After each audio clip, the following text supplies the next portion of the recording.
Hello and welcome to Healing from Within.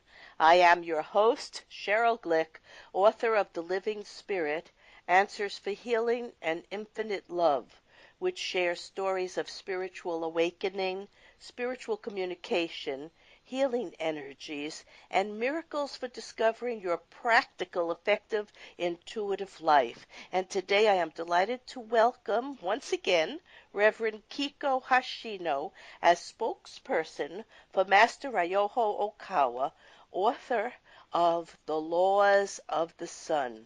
Master Okawa is the founder of Happy Science, an international spiritual movement that is dedicated to bringing more happiness to humankind by overcoming barriers of race, religion, and culture, and working for a world united in peace and harmony, as indeed is the scope of every show done on this show and all the authors who join us on Healing from Within.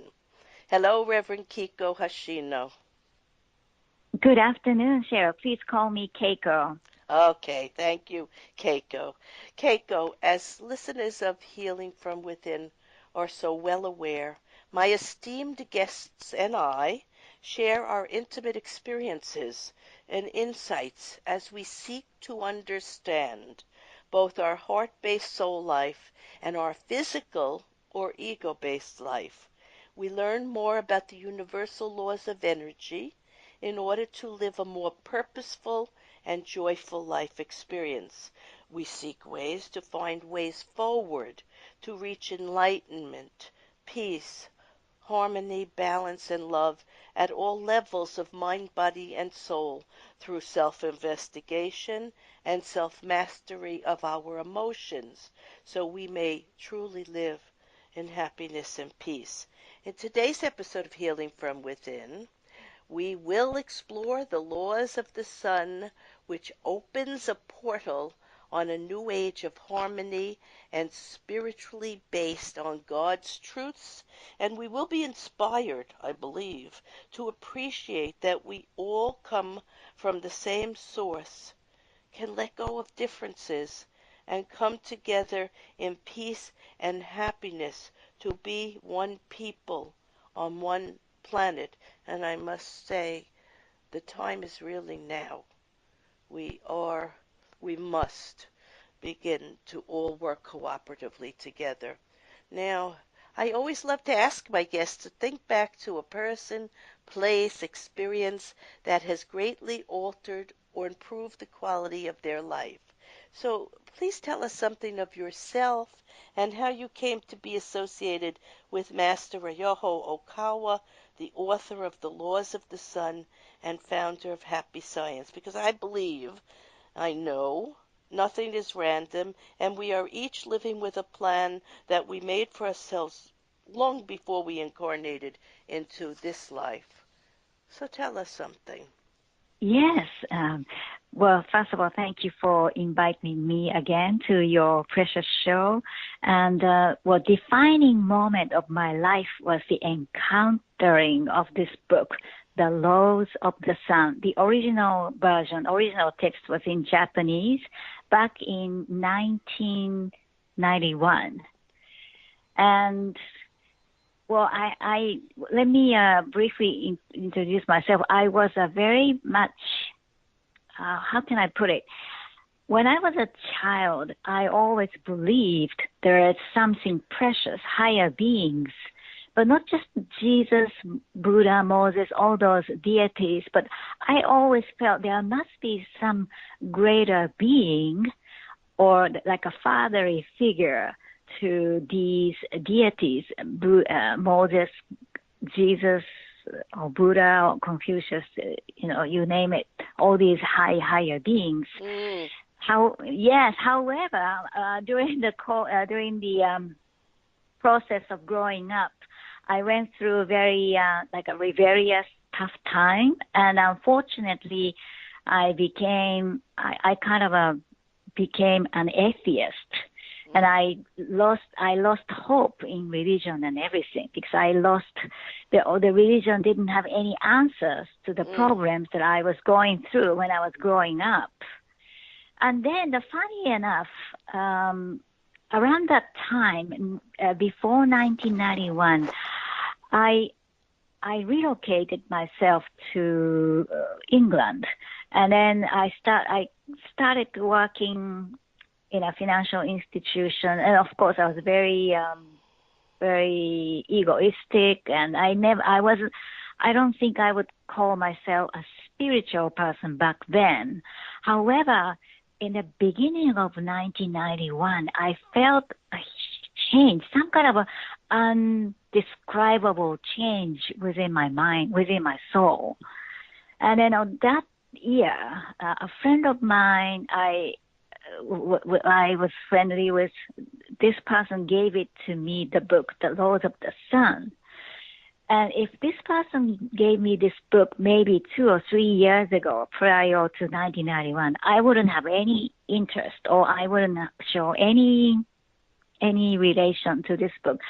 However, the timing was just right. And then when I start reading this book, just the chapter 1, I felt like the missing pieces and missing links of all my...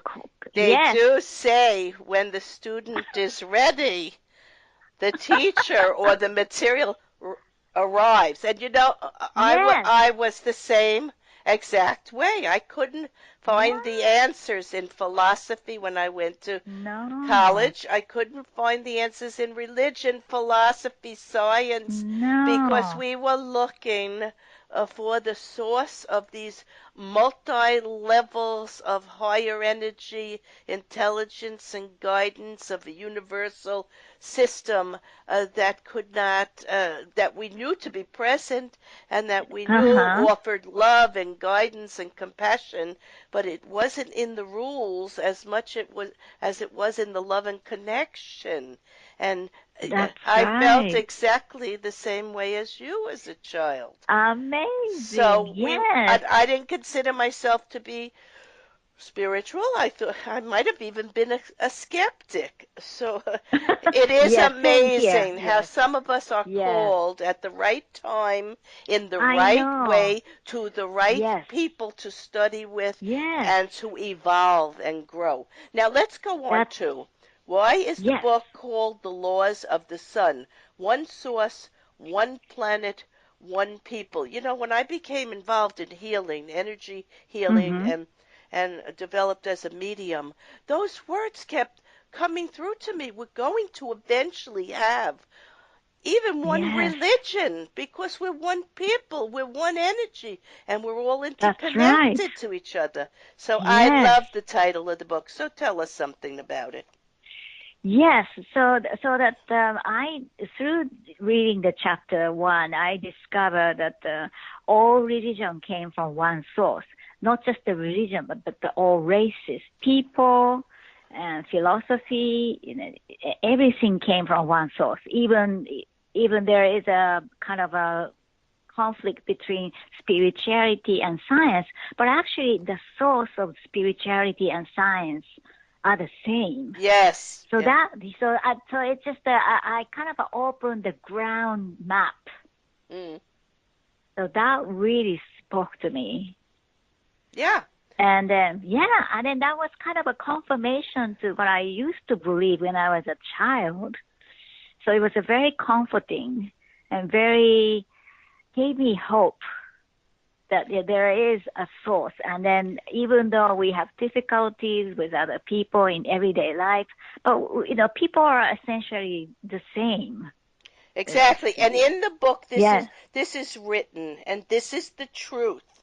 And this is an understanding of time, eternal life, and who we really are. And it's written in the book. The true nature of humans is not an ephemeral being that changes in the flow of time, but an eternally unchanging being. This never-changing being is our very life, soul, and spirit. By spirit, I don't mean some peculiar, mysterious phenomenon. It is the very essence of human beings, the never-changing being, or the idea of life And that's what we Yes, knew as children. We knew that. But we didn't have the yes, words or experience that's right. to Yeah, say it or the that way. explanation. Yes, Right.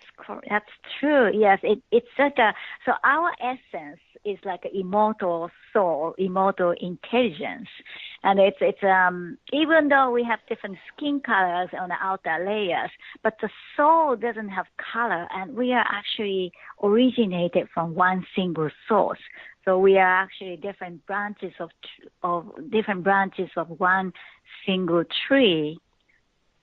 And if many people can understand this simple and yet might be difficult to I don't know, fully grasp, but I think this world will be a lot better place, a lot happier place. Well, as you advance in meditation or Mm-hmm. prayer, you can Mm-hmm. actually feel that energy being within you. You can Yes. find the observer who watches you in your physical Mm-hmm. being. Many Yes. many years ago, I'll give an example of it. Many years ago, I was working on a man who wasn't feeling well. He had brought his wife Mm-hmm. to me a year before with cancer, and she was doing okay, but he wasn't feeling well. And when I was working over him at the solar plexus, which is perhaps the seat of the soul or our spiritual needs or drives or goals, I saw a being of light, like a Mm. stream of a man of, I can only describe it as a man of light.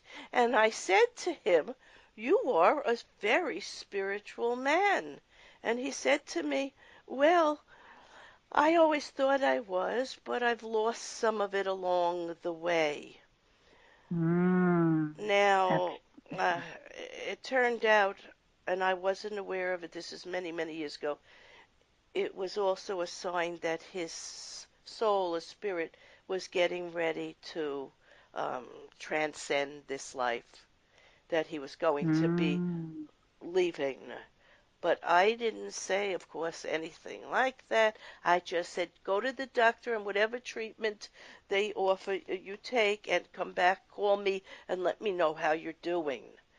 Right? And Mm-hmm. yeah, so he did pass. Wow. But that's what I saw. I Mm. saw his energetic life force or body.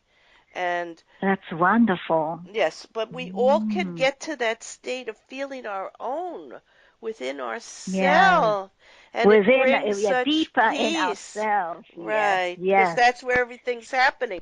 Every healing That's comes from right. within, like the title of the show. Yes. But let's go Yes. on to what does Uh-huh. let's go on to something else. What does Laws of the Sun tell us about the source of all religion? Because I found this very wonderful, the way it was described as Buddha's truth and Buddha's light and the different layers of well, you could call it heaven or the universe, and how the different energies, as you were saying, go up, Y- up higher and higher with higher Yes. consciousness and higher beings. So tell us something of that.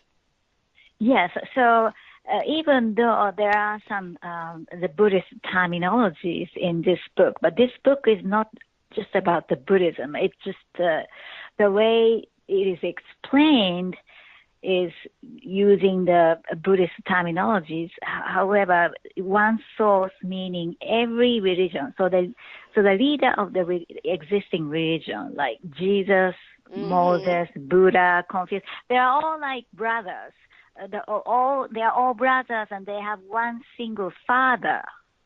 And for I this is agree with you. Yes. this One is I the this yeah, I yes. call it I call it the creative life Yes, force create. Yes, that's of true. Yes, evolution creative. and Yes. change. So one father, one creative force, and one creator. And from the father's side, it's so obvious, but from children's side, it is very difficult. But this book is showing us the perspectives from the father side. Yes. And from the Father side, there are multi-dimensional universe in our world. So our world is like a overwrapped with a spirit world.